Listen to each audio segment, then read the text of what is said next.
39 when I was at Timberlake. Back in June, I was part of the ad hoc, and I went out to reach out to see what the other communities, the counties in the state were doing as far as the local government fund distribution.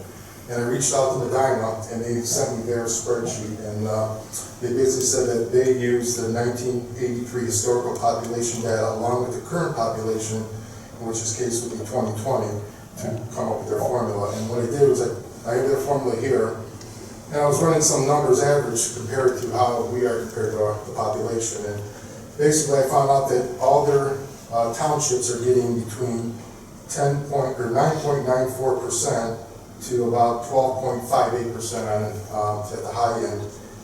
And then that's per person. The villages are receiving on the high end $49 per person and $22 on the low end. And then the cities are getting approximately $17 to $18 per person for all the cities. The county is getting 39%, which means our county is generous where they're actually forfeiting the 20% that they should be collecting and only accepting the 10.8%, which means they're dividing it among the rest of the communities, which would bring everyone else's numbers up a little bit. But percentage-wise, the numbers will be the same. So basically, if we're comparing what we had in 1982, we don't know we know one thing, it wasn't based on population. And the other thing we know is that it is based on need. Okay, 95% of it was based on need. I know what they're trying to do is they're trying to go to population only, but that is not the model that every single county in the state uses. I haven't found one yet that uses population alone. What they put together was basically a transition to population alone. They couldn't do it in 7 years. They had to stretch it out to 10. They're within 90%. This way in year 11 or 12, they'll be at 100%. That's their goal. And again, why? It's just a disproportionate amount of money. I mean, what I understand is they said that everybody came back from that meeting a little bit unhappy. Well, Madison's going to get about a $4 million windfall in 10 years, extra money.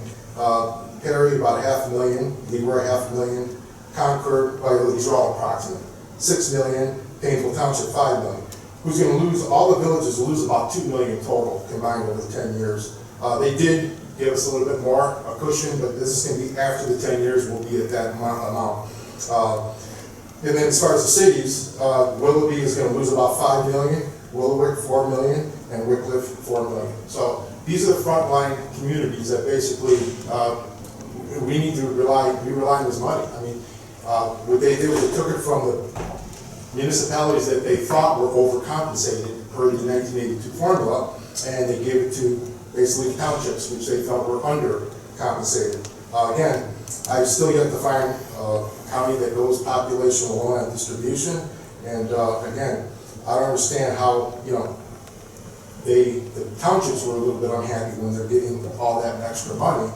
And again, it's like, what constitutes it? Again, they say that the demographics changed. Well, yes, it did for Concord, they doubled, but Madison actually lost population since 1982. So there's a lot of variables in here, and again, I still say that, should we be in this spot? And again, we don't know. But thank you, Mr. Mayor. Thank you.